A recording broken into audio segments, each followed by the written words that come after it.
Okay, my name's Tommy Alderman. My lovely wife Patty is with me this evening. Our grandson Tomas. We've got 4 kids that are currently scattered hither and yon, and we're tickled to be here. First, I was reading in the stats in the inside of the program caught my attention, and I noticed that if you do the math on the number of dairy cattle in 2014 divided by the number of farms, that's an average, I think, of 153 head per farm by average. Does anybody here have 153 or more? We do? How many of y'all, how many have, Mr. R? 200? 200 head? Paul, how many of y'all got? How many? 60? All right, anybody here got between 25 and 50? 15 and 25? Anybody here have less than 2? Less than 2 cows. Woohoo! Well, darn, I thought we was going to give a prize to who had the fewest head. I thought maybe we had that locked up, but apparently we don't. We'll arm wrestle you for it later. Patty will, not me. Alderman Farms is really we're sort of transitioning from really being a homestead kind of situation where we raise food for our family. We do have 1 Jersey cow. We had 2 for a while, but one of them had to go, and you'll see here in a minute. I'm going to show you a short video and give you one idea why she had to go. But we raised dairy goats, and most recently we started, I say most recently, it's been a few years now, we're into raising American guinea hogs, which is a heritage pig that pretty much takes care of itself. And we like that they don't have to be fed very much. They're very slow growing, very, very flavorful meat.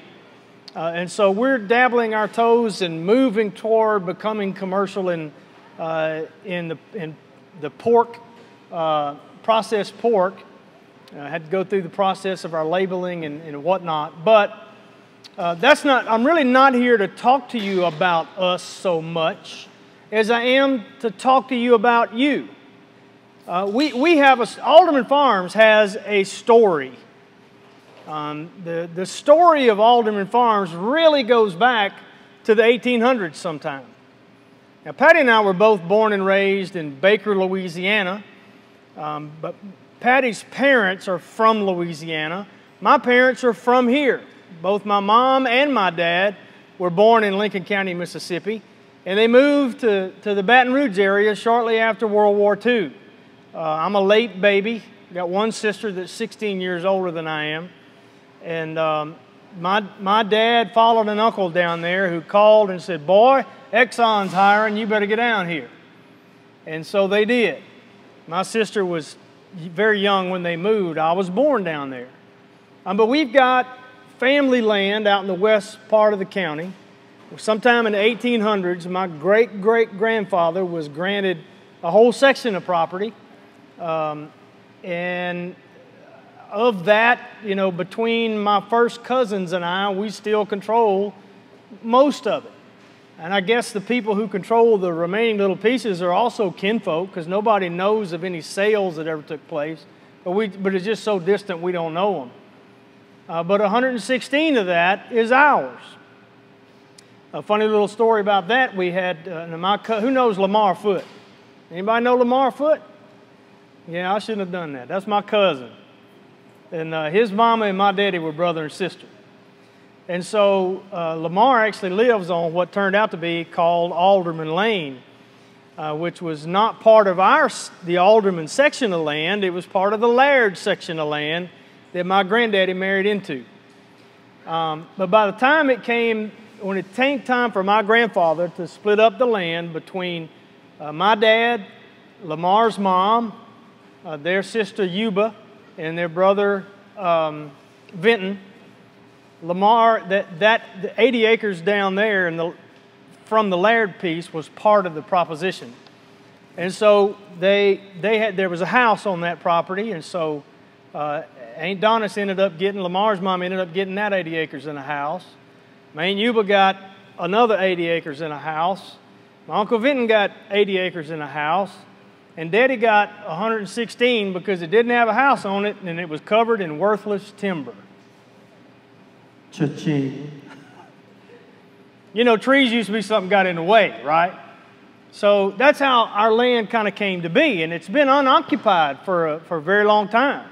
My dad grew up in the house where Lamar and them are in. He was born, though, in the woods right on the property where we live.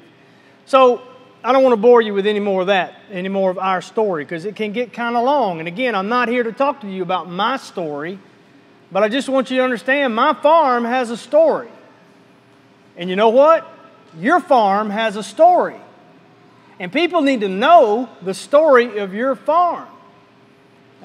Paul, I hope I don't embarrass you, but I'm standing over there a few minutes ago and listening, and Paul was in a conversation. Another gentleman walked up and asked him, Paul, how long have they been milking cows on there at your place? And if I remember correctly, you know, somewhere around World War II. I mean, Paul was sitting there rattling off history of the place and talking about before electricity and this and that. And I thought, man, people need to know that story. And so I've already talked to Paul about coming out there with my little iPhone camera and making a video about maybe with him and his dad, just talking about the history of his farm. And so what I want to talk to you a little bit about is telling your story. Because listen, here's the thing. I know I don't have to tell many of you anyway. You know what I'm about to say is true. If you don't tell your story, somebody else is going to tell it, and you probably ain't going to like it. Who is responsible for telling the truth of your story? You are. And you can do it. So what I want to encourage you today with is that you can do it. You don't have to be some kind of professional marketer.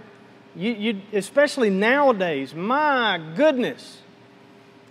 You can get your story out there the way you want it told and create a customer base, a following, an audience. You can develop an army of supporters by telling your story with a smile on your face. That's what we've done. I'll share a little bit about that, and I just want to, this is going to be real informal. If at any point in time somebody has a question, feel free to interrupt me.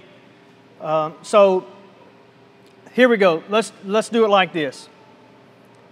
I said I wasn't going to tell my whole story, and we're not. But we moved up here in 2000. Back when we were living, the last place we lived in Mississippi was on McHugh Road, just outside the city limits of Baker, Louisiana. And I can't drag that for some reason. I want to drag it. It's kind of weird having this thing hooked up. But you can see, we live right down the road from Mr. Thomas Carl's Stump Easley. And that old man was something, and he knew some stuff. He knew some of the same stuff probably that Paul's daddy knew, and some other folks. You know, then them old gentlemen knew how to do some stuff. Well, he basically got us started in what we knew about goats and everything, and we started with dairy goats and a handful of chickens, and I think dairy goats ended up being our gateway drug, right? Usually chickens are a gateway drug. You know, did we have chickens first? I don't remember. It's been too long ago. But he taught us all kind of little neat tricks of how to do things. Well, that was you know, back in the late 90s, 97, 98, 99, when we lived there around that time frame. And we moved in 2000. And so I don't remember if there was a thing called YouTube in 2000. I don't remember how it's been. They just had their 10-year anniversary, so I guess not. It was more around 2004, 2005 when YouTube came about. And Patty and I were just sitting over there at the table. In 2012, we put our first video on YouTube. And I was just asking Patty, I said, do you remember why we decided to do that? What made us put that video up there? And she said, I don't remember. I said, I don't remember either. Can I get an amen? Does that happen to anybody but just me? I can't remember. That was the day before yesterday. I have slept since then. But we decided to do a video of one of Mr. Stump's, to me, one of the most mind-blowing, not really mind-blowing, but handy, helpful tips of all the many things that he taught us. And so we put a YouTube video up on YouTube, created a YouTube channel for Alderman Farms, and we put this video up. Now, it's 11 minutes long. I want you to watch it. And it shouldn't be 11 minutes long. I broke every rule of YouTube. I didn't know what the rules were. Not really rules, but guidelines. And you ain't supposed to ever do a video that long. But I want you to watch this video, and then I want to point out a couple of things that have come about as a result of this video. Now, I hope it'll fit on this screen just right. We're going to try it.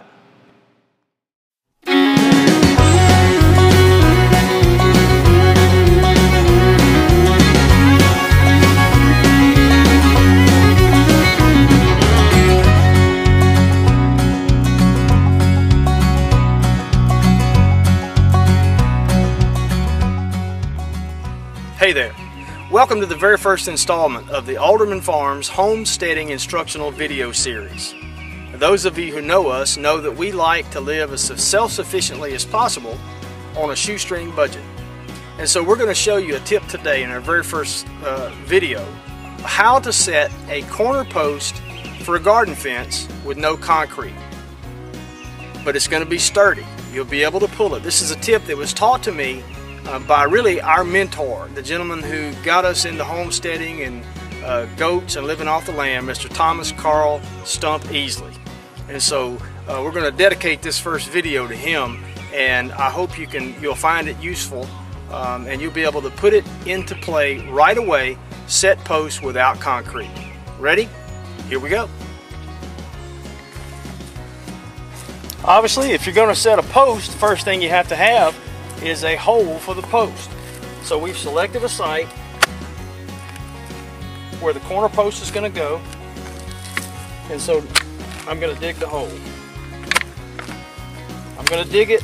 You need to dig it a little bit bigger than the circumference of your pole, and I'll talk to you more about one certain aspect of the hole that is very important in just a minute. Alright, the hole is dug. I've got, my posts are 8 feet long. I've dug a 3-foot hole. I'm going to sink the poles 3 feet in the ground, which will leave me 5 feet of the pole above the ground. Now, I chose 3 feet for a couple of reasons. First of all, I want you to see that, I don't know if you can see it, I've got a mark on my post hole digger to let me know when I'm 3 feet deep.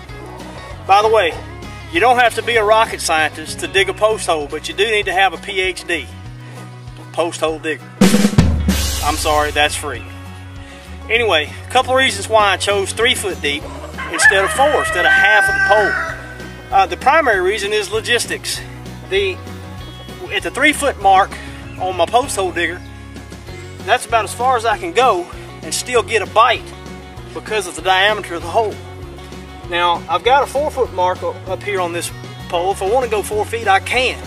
But what needs to happen is I have to make the hole a bunch wider, at least make it slope down on one side so I can open my post hole diggers wide enough to get a bite of dirt. So that's one reason. Second reason I'm sinking them 3 feet, to leave 5 feet of pole on top. The fence that we're putting on these poles is 4 feet high. That'll leave me a foot of post past the fence if I decide to add 1 string of barbed wire above the fence. Remember at the beginning I told you there was one important aspect of the hole that I would talk to you about when I got to it. Well, now's the time. And that is that the back side of the hole, and what I mean by backside is the side of the hole away from the pulling. Alright, in this case on this post, we're going to be nailing fence onto this post and we're going to be pulling it that way. The force is going to be pulling that way against this post. And so the back side of this hole, this side of the post, needs to be straight. Of course all sides need to be straight, but this side needs to be straight, because that's the back side of this hole at the bottom is important to support against the bottom of the pole as the fence begins to pull, the top of the pole is going to want to go that way, the bottom is going to go that way. So it may seem a little counterintuitive at first, but when you think about it in terms of the action of the pole against the pulling force, then it makes sense. The back side of this hole needs to be straight so that at the bottom, against the back side of that pole, there's sufficient resistance against the pulling force of the fence when we go to install the fence. Now, the key to the success of this system is going to take place in a few minutes up near the top of this hole, but I'm going to save that secret for a few minutes. Before we get to that, what I'm going to do now is I'm going to start backfilling this clay just about an inch at a time, and I've got a stick, and I'm going to start tamping that clay down good and tight, round and round and round around the outside of that pole. And I'm going to do that just a little bit at a time to make sure it's good and tight, round and round and round, until I get up, about 6 inches from the top of the hole. And then we're going to do something else, and that's install the secret device that's going to make this pole sturdy against the pulling force of the fence being installed. All right, we've backfilled the hole about an inch at a time, tamping it down nice and firmly, about every inch or so. And we've done that. I've done that up to about 4 inches from the top. I said 6 inches before I got off of film. Hey, Toby, what's up? Because if you're going to be doing a long pull, you're going to be holding in livestock or whatnot, I would recommend coming up 6 inches. 6 inches from the top. But this is a small garden fence, so I'm only coming up 4 inches. Because, why do I need that? Here's why. Because here's the key to this system. In fact, Mr. Stump called it a key. He said keying, he described it as keying a post. And I'm going to tell you, after you've got that dirt tamped back in there, especially this clay-based soil, this post is pretty firm even without doing this key. But to hold off the pressure of pulling a fence from this post, it needs some added stability. So I'm going to take a 2x4. Now this needs to be a treated 2x4. It's not a treated 2x4 because I don't have a treated 2x4. So I didn't cut it to any length. I found it in the barn. It's a piece of scrap. And so I'm going to use it at the length that it is. I'm going to come down here. Remember, this is the way that we're going to be pulling the fence. So I'm going to line it up on this post perpendicular to the line of force. I'm going to bring it down here to the ground. I'm going to tilt it up a little bit on a corner. I'll explain that in a minute. And I'm going to basically scribe a line in the dirt so I can tell what I need to do with my PhD, with my post hole digger. Now, I can see the imprint of where that board was. Now I'm going to take my post hole diggers and I'm going to cut that out a little bit deeper than the width of this 2x4 because I want to be able to cover it up and not have it exposed. The reason I put it on a tilt like this is because I need this 2x4, once I get this slot cut out, as you'll see in a minute, I want to have to drive this 2x4 down in this hole. I don't want it to just fall down in there because then it'll allow play with the pole. So if I do it flat like this, the hole's going to be too wide. So I'm actually doing it like this so that I'm going to dig a little bit narrower than the width of the 2x4. So I have to take a maul and drive this thing in there. So let's do that now. I'm going to dig the hole and I'll be back with you in a minute. Okay, hole's dug. Now I'm going to tell you, it's not going to be quite as tight a fit as I would have liked. I wasn't thinking about it. I should have got that's a heavy set of post hole diggers to dig big old giant holes with, and they're hard to kind of be precise. I've got a lighter pair that I normally use for this process, and I just wasn't thinking. I should have got them, and I could have been more precise with the hole for this key. But I think it's going to work. And I've got it, I do have it tight enough where it won't just fit down in there. So I've got my wood splitting maul, and I can drive it down where I want it, nice and tight. So that's what we're doing. Driving it down below the ground.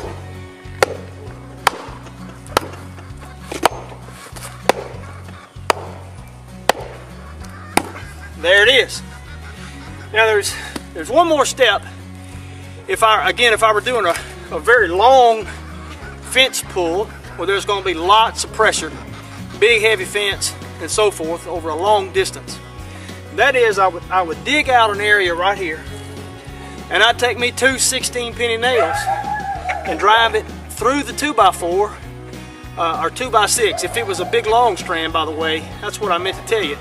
I was able to do just a 2x4 here, but on a long pull, I'd do a 2x6. And I'd take 2 or 3 16-penny nails and drive into that, nail this board to the post. Reason being is when you fix the fence to the post and you go to pulling, it could have a tendency to twist. It's going to hold it and keep the pole from moving this way, but it could twist. If you drive nails through that board, it'll eliminate that possibility. One more thing. Some of you may have already thought about this. This is not going to be a true corner. I've got a little short strand coming off of this side too, so I'm not worried about it. But if this were a true corner where you were pulling fence at a great strain on both sides, what's going to keep the pole from going this way? Well, here's the deal. You do too. I would sink this key twice as deep to give me room to put another one on top of this one going this way. Now, all that remains is to backfill and we'll be done. Well, there you have it. She's in the ground. It'd take a team of mules to pull it out of there. All because of Mr. Stump. That old fella knew some things. I hope you learned something. I believe you can put this to use right now today. Save you money, takes a little effort, but it's sturdy without concrete. I hope you enjoyed our first video lesson in the Alderman Farms Homesteading Instructional Video Series. Email us if we can help you in any way, and be on the lookout, more videos coming soon. Happy homesteading. Y'all see that thing hanging on the fence behind me? I pointed it out with the thing. Did y'all see it? Did anybody, who saw it? Nod your head. This means yes. All right. Any idea what that was? No, people saying no. That was a Chihuahua. I have had people ask me, that little dog has gotten more comments on this video than the technique of setting the corner post by itself. That little dog was my Chihuahua named Little Bit. And at the shooting of that video, she was 18 years old, and she was completely deaf and completely blind. And she had finally pretty much lost her sense of smell. Before she lost her sense of smell, she could find me anywhere. And she was super attached to me. But once she lost her sense of smell, she couldn't find me anymore. And when she knew I wasn't around, she would squall.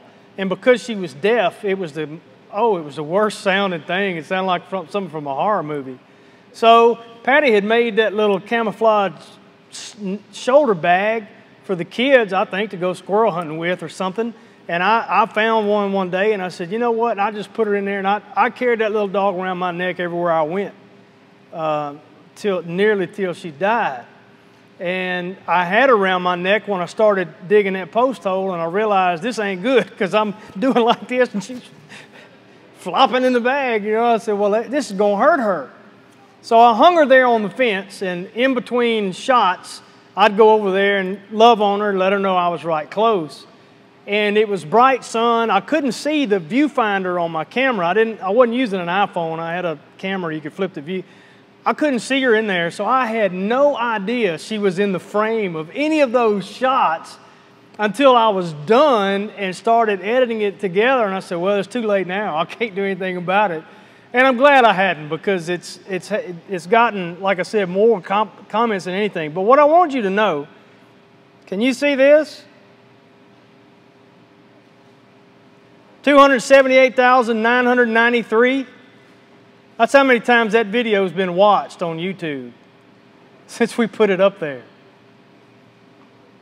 1,999 people gave it a thumbs up that they liked it, and 63 people who wake up in a bad mood put thumbs down. Now, there's probably plenty of reasons to do thumbs down. Like I said, I broke all the guidelines. You're not supposed to have these big, long videos. You're not supposed to put these title screens like I have. I know all that now. I didn't know that then. And I didn't, all them doggone roosters, you know, you can't hear nothing for the roosters hollering and stuff. But here's the thing. I've gotten emails from all over the world thanking me for that video. Now, some of y'all, who knew how to do that? Probably everybody in here had heard of that before, right? Or something close, you know. And I know I messed it up. I know I probably should have put tar and all that kind of stuff. So everybody in here, that's probably no big deal. I got an email from Thailand that almost had me in tears. It sounded as if they were crying as they were typing it. And they said, sir, they said, mister, you have no idea what you have done for the people of these, whatever, I can't pronounce, villages in Thailand because they want to do fencing to raise livestock, but they don't have concrete. They can't get concrete because they can't transport it from wherever they have to get it to out. And they said, you have no idea how many thousands of people's lives you've affected. And I thought, holy smoke, you got to be kidding. Mr. Stump was already... had already died at that point, and I hate that because I know what he'd have said. All. Anytime you told him anything interesting, he just said, all. And I know that's what he'd have said. So what does that have to do with you? Well, here's what it has to do with you. We did that video in March of 2012. Subsequently, and no, you're not going to have to watch a bunch of more long videos. Subsequently, we started putting more and more videos. We did a video of how to do a homemade thing to stretch your fence, you know, when you're pulling the fence. This, I don't know if you can see right here, how to milk a goat, proper hand mechanics. That's me. You know, it's a little bitty, 1 minute long, showing people how to milk a goat. And it's been seen, I'm going to click it. I got the sound off. I got the sound off. I'm going to click it. I'm not going to make you have to watch it. 19,752 times.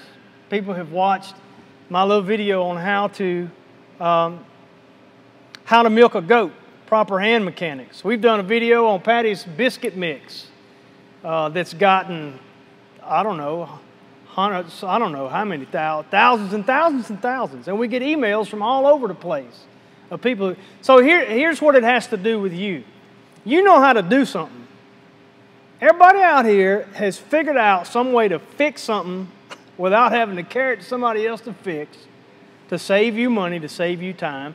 You know how to do that. There are people out there that want to know how to do what you know how to do. Now, this video that I just showed you with the post hole, man, that was a bunch of editing. It was way too long.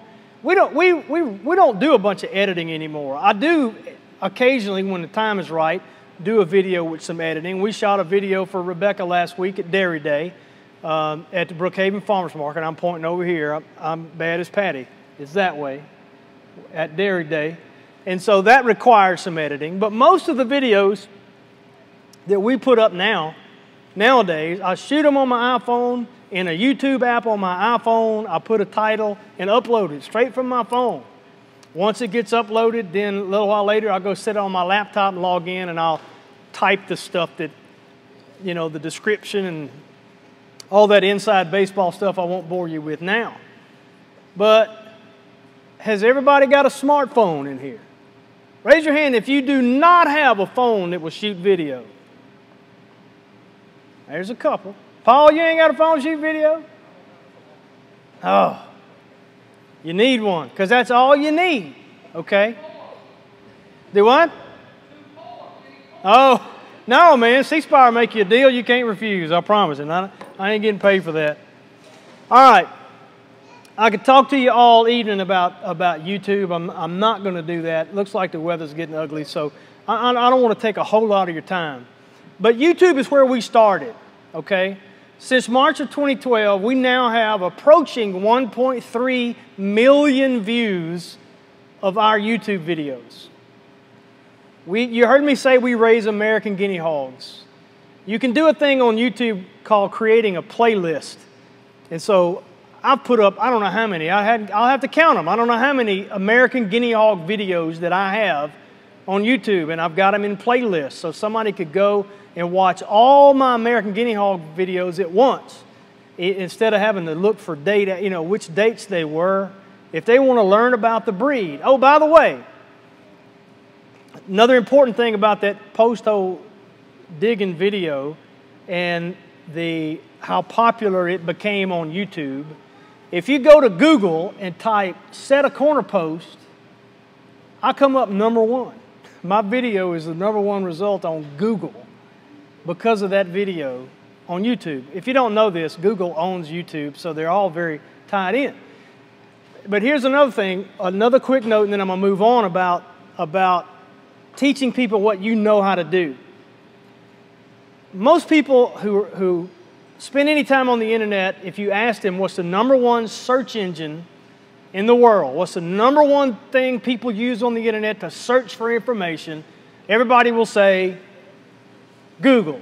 That's right. Do you know what #2 is? YouTube. YouTube. From personal experience, man, I can't fix anything. If something breaks, I got to pay somebody to fix it most of the time. But now, I say now, within the last couple of years, since YouTube has become a real thing, the first thing I do is go to YouTube and type in, how do I fix whatever?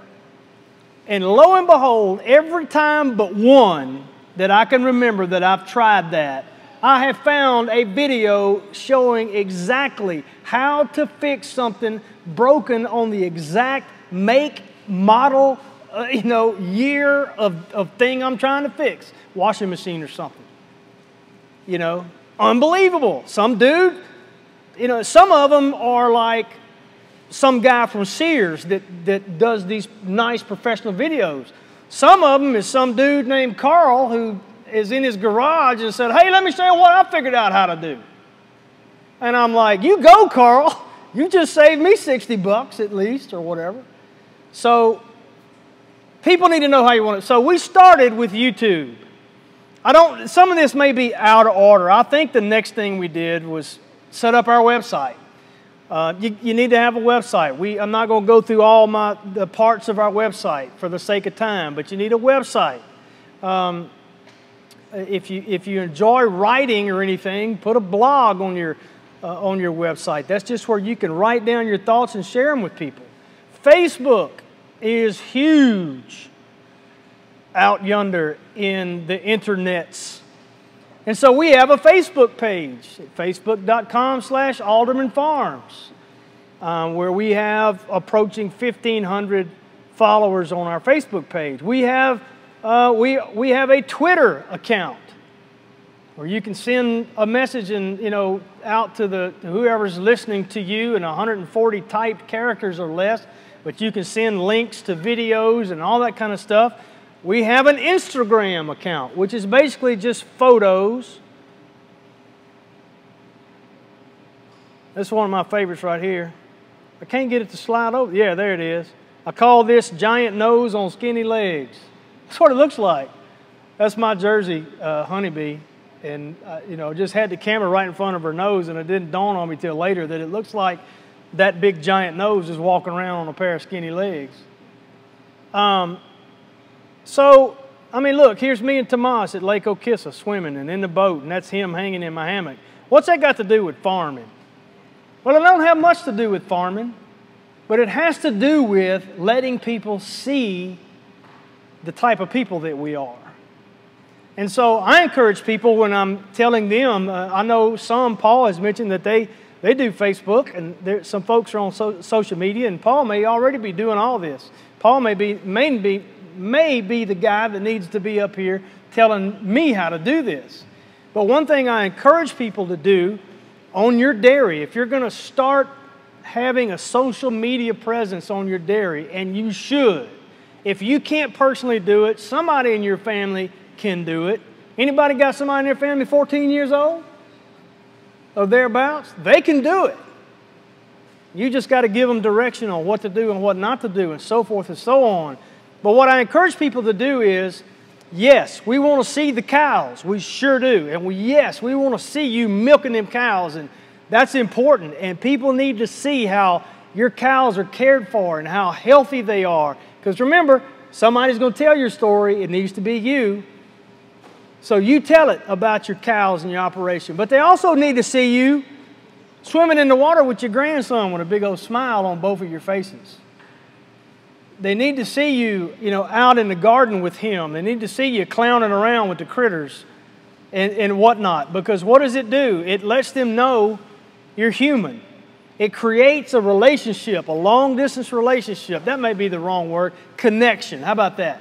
People feel connected to people they can identify with. They may not can identify with you as a dairy farmer who knows everything there is to know about a dairy cow and they know nothing. But they can identify with a grandpa when they see you as grandpa too or grandma and things, and they see that you're nice people. It's important. Let people see who you are. We also have a Pinterest account. I don't spend nearly the time, there's that biscuit making video, I'll link to it right there. I don't spend nearly the time on Pinterest that it deserves. But I know what I'm telling you may be a little overwhelming, but the good news is there are tools out there that you can use that kind of tie all this stuff together. For example, I told you I don't spend any time on Pinterest, but guess what? My stuff gets put on Pinterest all the time. You know why? Because when I upload a video to YouTube, I can make it automatically post a link to a certain place on Pinterest. So I don't even have to think about it. I can set up a deal where when I post something on our Alderman Farms Facebook page, it goes to Instagram, Twitter, Pinterest, and everywhere. Poof, right there. I do one thing and it's gone. I can set it up to if I send one tweet, type a little message, hit boom, there it goes, everywhere at once. So it doesn't have to be time consuming. Just as an example, that ain't me. That's following up on some, YouTube puts together some suggested videos at the end of your deals. Here we go. I told you earlier I wanted to show you one reason why we got rid of our second dairy cow, Jersey cow, Star. I'm going to show you that because it's at this point, right quick, it's a little short, minute and 12 seconds. I've got some videos that are 30 seconds. It don't have to be this big, long thing. But I'm going to show it to you now because it's also another example of what I'm talking about at this moment, about letting people see who you are, letting people have glimpses of your personality and things of that nature. So here's that. Wait, I forgot I muted it a minute ago. Doggone it. Whoop. Try it again. So I have people ask me all the time, hey Tommy, I've got a green plastic lawn chair that I'd like to keep in the pasture so I can sit out and watch the critters. Is that a good idea? Well, the answer to that question is no. And here's why. So we're faced with a dilemma. We've brought some feed out here to see if we can't coax her out of the chair. This is going to be fun.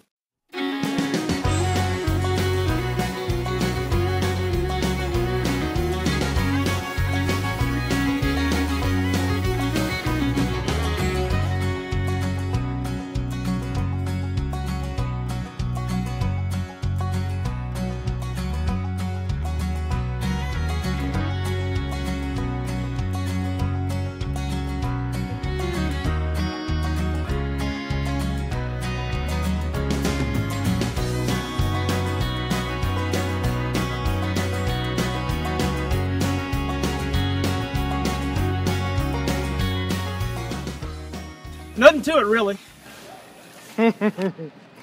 So, my. Didn't I just roll in from out of town or something? Yeah, and they're like, boy, we're glad you're home. We've got a little issue out in the pasture. So, but look, people love that. And, nothing, if you got, raise your hand if nothing ever goes wrong at your farm. Yeah, that's what I thought, So, hey man, share that with the world. They love it, they love it. when you got a sense of humor about yourself, and you know, let people see a glimpse of that. So I know I've been rattling for a long time. It's so much material that to cover, and I could spend an hour on each one of these pieces of social media. You notice we're wearing T-shirts. You know, I asked Rebecca today, what's the dress code? I said, because we really want to wear our T-shirts to make a point.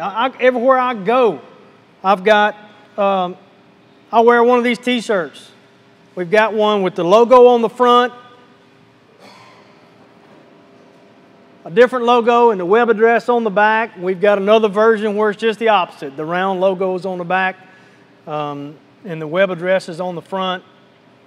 And so we have branded ourselves. That logo, we use that logo everywhere now. And I guess I killed it. I had it, I thought. But so my point is simple. I started off early, early on making this point. I want to make it to you again. Somebody's going to tell your story. Do you want it to be the people who are against dairy farming? Do you want it to be the people who want to do you harm? Or do you want it to be you? Do you want it to be people who have your best interest at heart? And nobody has your best interest at heart more than you do. And so I just encourage you, these tools are out there. It's not hard. And I'll tell you right quick, I'd be more than happy if you've got questions or want to talk and say, you know, I might like to try to do some of that. Talk to me. I'll give you some guidance. I don't have all the time in the world to sit down and hold your hand through every step of the process, but we can find some of your kinfolk who feel comfortable doing it and walk them through it, and I'll help you every way that I can. But you can. It's so funny.